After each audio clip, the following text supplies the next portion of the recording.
që në skanimi situatës, është manifesti i kombit shqiptar dhe përballja spak kundër krimit të jakave të bardha.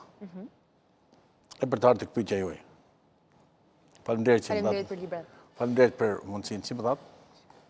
Sigurisht, sot është dita 52 e protestës, një protestë qytetare, tashmë e institucionalizuar.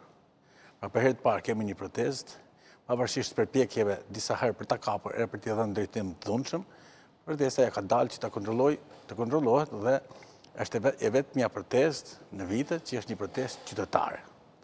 Dhe rezultati i parë që i ka arritur është që të gjitha faqet e para të gazetave botërore apo të televizioneve janë kushtuar Pra jo mund të konsiderohet si fitoria e vogël e parë, po themi asaj protesta. Janë kushtuar qytetarisë së protestës.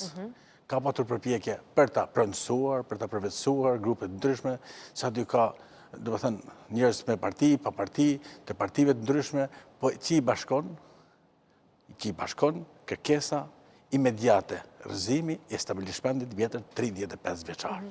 A është i arritshëm si qëllim? Sigurisht, është i arritshëm si qëllim, asgjë s'ka të pamundur, ka njerëz të paaftësi që se bëjnë dot të pamundurin të mundur. Por problemi është që ka përpjekje për të mbijetuar e dyshës Rama Berisha, ortaket e hajnis që kanë konstruktuar Republikën e korrupsionit. Të vitit 2008 me asgjësimin e institucionit të votës lirë, sigur themel i shtetit të së drejtës.